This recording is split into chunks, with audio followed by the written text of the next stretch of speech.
Hello दोस्तों, आप सभी का स्वागत है हमारे यूट्यूब चैनल पर। आज के इस वीडियो में हम हिंदुस्तान जिंक लिमिटेड के अंदर जो आपके ग्रेजुएट ट्रेनिंग की वैकेंसी आई थी, उसमें जो अपडेट है उसके बारे में बात करेंगे।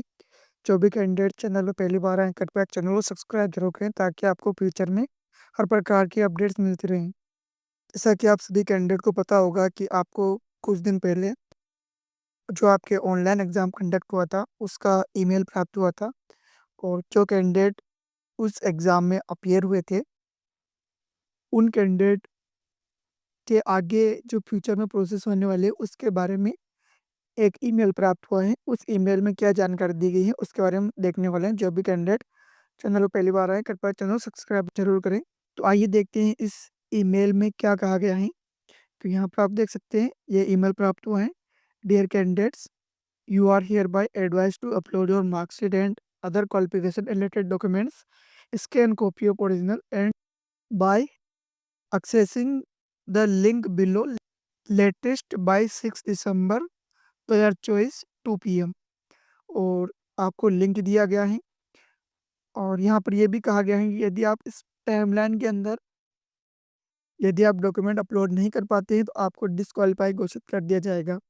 यह ईमेल केवल उन्हीं कैंडिडेट को प्राप्त हुआ है जिन कैंडिडेट का रिटर्न में स्कोर अच्छा था और जिनका अब फ्यूचर में इंटरव्यू होगा, उनके लिए ये ईमेल प्राप्त हुआ है। जैसे आप इसमें जो डॉक्यूमेंट अपलोड करेंगे, डॉक्यूमेंट अपलोड करने के बाद आपको एक और ईमेल प्राप्त होगा इंटरव्यू के लिए।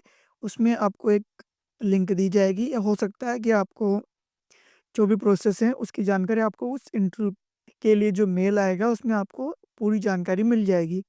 अभी जानकारी यही है कि आपको इन डॉक्यूमेंट को अपलोड करना है। तो आपको कौन कौन से डॉक्यूमेंट अपलोड करने हैं वो भी हम देखने वाले हैं। जिन कैंडिडेट को मेल प्राप्त हुआ होगा, वो कैंडिडेट जैसे इस लिंक को ओपन करेंगे तो आपके सामने इस प्रकार से पेज ओपन होगा। लिंक ओपन करने के बाद आपको ये देखने को मिलेगा और इसमें कौन कौन से डॉक्यूमेंट कैसे अपलोड करने हैं, गाइडलाइन फॉर अपलोड डॉक्यूमेंट्स। और इससे पहले आपके ये भी दिया गया है कि ये जो डॉक्यूमेंट सबमिशन है, ये आपके फाइनल सिलेक्शन की गारंटी नहीं है। ये इसीलिए कहा गया है क्योंकि आपके अभी इंटरव्यू कंडक्ट होगा और इंटरव्यू के आधार पर ही आपका फाइनल सिलेक्शन होगा। और इसीलिए डीवी सबमिट करने का मतलब ये नहीं है कि आपका सिलेक्शन हो गया है, इसके बाद आपका इंटरव्यू होगा। अब आपको डीवी में कौन कौन से डॉक्यूमेंट सबमिट करने हैं उसके बारे में दिया गया है। तो आपको अपलोड करने का ऑप्शन मिल जाएगा, पर आपको क्या क्या अपलोड करना है वो आप यहाँ पर देख पाएंगे। जिसमें आप देख पाएंगे 10th आधार नंबर, 12th आधार नंबर, PSC और all page marksheet both side. और इसके अलावा ग्रेजुएशन की जो मार्कशीट है, आपको असेंडिंग ऑर्डर में उसको सेट करना है। सबसे पहले आपकी फर्स्ट ईयर की मार्कशीट होनी चाहिए और सबसे लास्ट में आपके जो आपके फाइनल ईयर की मार्कशीट है वो होनी चाहिए। और आपको सारी कॉपी ओरिजिनल मार्कशीट की अपलोड करनी है, ना कि फोटो कॉपी, जेरोक्स या फिर प्रोविजनल मार्कशीट की। वो से कैंडिडेट होते हैं जिनको ओरिजिनल मार्कशीट नहीं होती हैं तो प्रोविजनल अपलोड कर देंगे। यदि आप ऐसा करोगे तो आपको डिस्क्वालीफाई कर दिया जाएगा। आपको सारी मार्कशीट ओरिजिनल अपलोड करनी है। और आपको उनका नाम कैसे रखना है, सबसे इम्पोर्टेंट है उनका नाम रखना। तो आपको नाम ऐसे रखना है, जो आपकी 10th की मार्कशीट है उसको रीनेम करना है, ऐसे लिखना है 10th और उसके बाद डैश और आधार नंबर। जो आपके आधार नंबर है वो आपको यहाँ पे डालने हैं।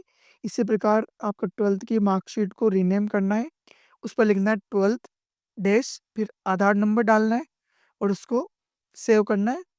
इसी प्रकार BSc, आप जो भी मार्कशीट डालोगे उस मार्कशीट का नाम और उसके बाद आधार नंबर आपको उसमें मेंशन करना है, क्योंकि फिर वो आधार नंबर से आपकी मार्कशीट को आइडेंटिफाई करेंगे। तो आपका जो फाइल का नेम है उसमें भी आधार नंबर होनी चाहिए।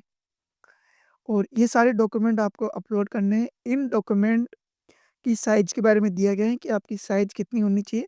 तो 150 KB से लेकर 1 MB तक इसकी साइज़ हो सकती है। और आपको सारे डॉक्यूमेंट PDF के रूप में अपलोड करने हैं। बहुत से होते हैं कि इमेज फाइल के रूप में अपलोड कर सकते हैं, तो आपको ये भी ध्यान रखना है कि आपको सारी PDF अपलोड करनी है। तो इन बातों को ध्यान में रखते हुए आपको ये डॉक्यूमेंट अपलोड का प्रोसेस कंप्लीट करना है। और इसके बाद आपको जो नेक्स्ट मेल प्राप्त होगा उसमें यदि आपको कोई भी दिक्कत होती है तो आप कमेंट बॉक्स में कमेंट करके पूछ सकते हैं। और जैसे आपको इंटरव्यू से संबंधित मेल मिलता है तो उसकी अपडेट भी आपको मिल जाएगी। आज के इस वीडियो में इतना ही। Thank you.